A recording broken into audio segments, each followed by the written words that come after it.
What's something fucked up you witnessed as a child that you were oblivious to until you grew up? When I was probably around 4 to 6 years old, I used to walk my grandma upstairs at her house every time we visited. She said she liked holding my hand. When I went to her room, she'd always compliment my shirts and be like, "What's this on your shirt here called?" And I'd say, "Oh, that's Winnie the Pooh," or whatever I was wearing. And she'd go on to tell me stories about the character or talk a bit about it. When I was 16, I learned she'd been blind for years. She'd ask me to hold her hand up the stairs so that I could help guide her to her room. She'd ask what was on my shirt because she could feel a pattern on it. I don't know why, but that kind of made me feel both sad and very loved. Like she couldn't see anymore, but she never wanted to let me worry about it and still managed to compliment what I was wearing all the time. She passed away while I was still very young, but those memories stuck like glue. My really odd babysitter got fired after she broke her glass table. I was playing with her son in another room when we heard a crash.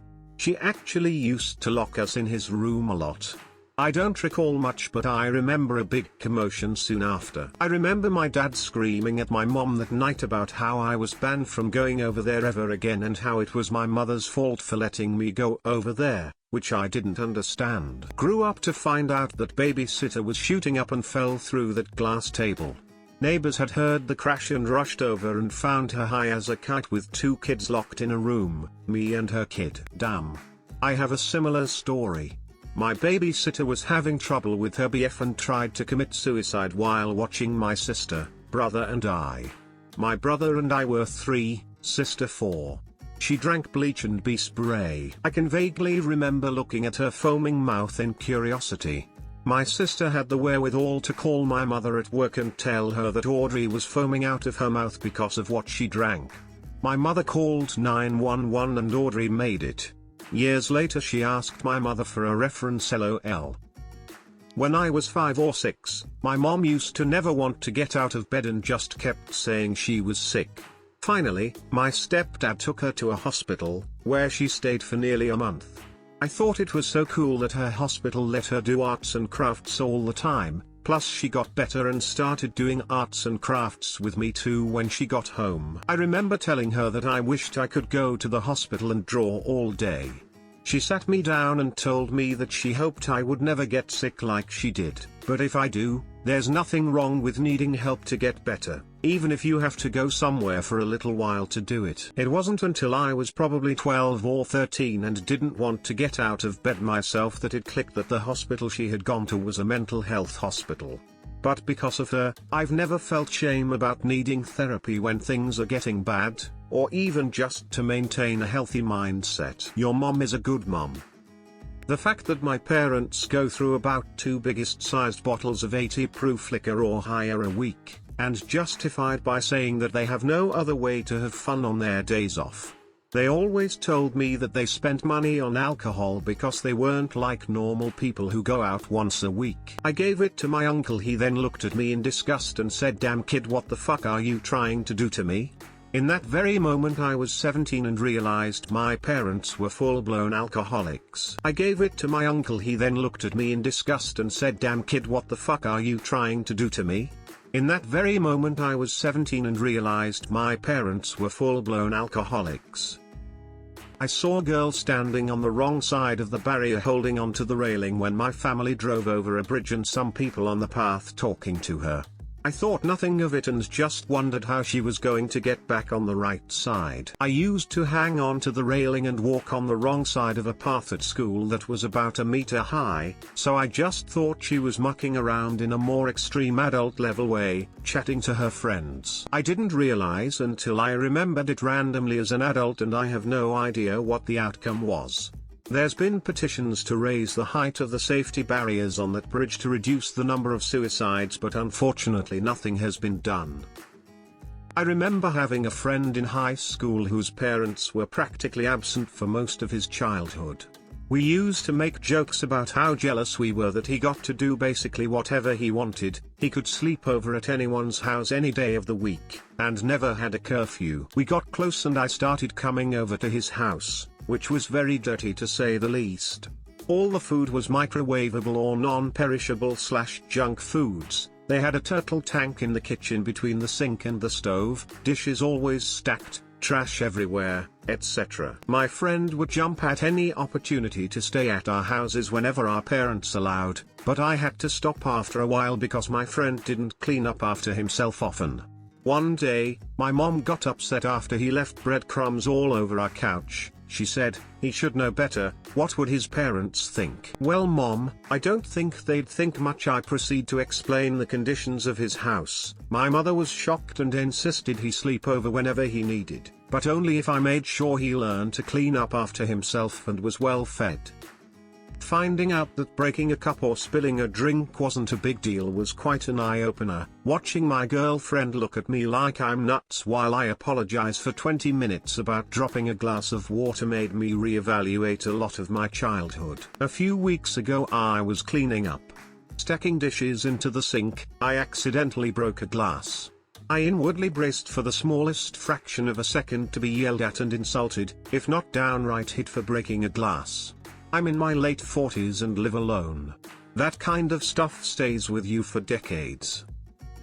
My neighbor's body just hanging by the window, kids my age got to see it too since we were playing outside. Reminds me of this girl from my hometown that committed suicide. She tied one end of the rope to her bedpost, tied the other around her neck and jumped out of her second-story window. Neighbors walked outside and just saw her hanging outside of the house. Fucked up shit. My mom used to let me watch cartoons late at night in her room as long as I didn't turn around or be too loud. I would always hear her flicking a lighter but didn't think too much about it. Years later I found out she was smoking meth right behind me and blowing it out the window. She would use me as an excuse as to why she was awake if my stepdad woke up and caught her. My father used to take my sister and I to our uncle's house and would shoot up on heroin and pass out on the couch. Didn't realize until much later he wasn't even our uncle, just a guy he knew. It's a miracle nothing happened to us tbh. This is now my highest upvoted comment. Yikes. My uncle withdrawing from drugs. He was always the fun loud crazy uncle. I was around 10 and my mom and I came home from somewhere and when we pulled up he was sitting outside and said he needed a place to stay. My mom had to work the next day and he and I were both hanging out at the house and I could tell he didn't feel well and was dry heaving. It was really scary. I asked him if I should call 911 and he said no, he'd be okay. I had no idea he had drug problems until I became an adult. He passed away not too long ago from liver failure. When I was 5 my dad would take me to the park on a Sunday sometimes. Sometimes he would then take me to this woman's house nearby. They would sit me in front of the TV and put on Teenage Mutant Ninja Turtles. Then they would go upstairs. I never made the connection they were having sex because I didn't know what sex was. My mother left him anyway when I was older, for being a gambler and a drunk. I think about it now and again how oblivious I was. When I was about 10, my dad offered to buy me candy and stopped at a store to run in. We had a long drive back and I asked where the candy was. He said in the bag in the back but that he'd get it for me when we got home since he was driving. I said it's okay, I can reach it, and as I reached for it he slapped me and yelled that I can wait until I got home. My father had never hit me before that, and never did again after. The most confusing part to me was the look of utter sadness and shock on his face after he hit me. My dad was an alcoholic and killed himself before my 18th birthday. It wasn't until I was older that I understood he had bought a bottle of vodka and forgot to place it in its own bag, or that I hadn't seen him drinking water all those times he disappeared to his truck and I snuck to the window to watch where he went. I was 5 years old the first time my mother told me she was going to kill herself and it was all my fault, but also later in the same day that I'm the only reason she didn't kill herself. That probably wasn't the actual first time either, just the first I remember. But whatever you experience as a kid is normal because you have nothing to compare it to. You have no idea you're being head fucked. I got to 41 before I realized, in fact, it is not the job of the eldest sibling to shield the younger siblings from their parents.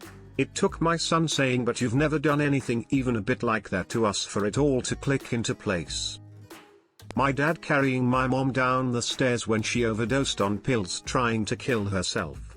A few years later she rented a convertible Mustang and I wanted to check it out. My dad came out of the house screaming at me to get away from her. She left and the police showed up. I later learned that she was schizophrenic and had tried to kill me. The reason she tried to kill herself was to save me before she actually tried. Eventually the disease won the battle and her brain turned to madness. That's terrifying and I hope you have been able to heal. My mom is schizophrenic also. It's something that no one will understand unless they've lived it.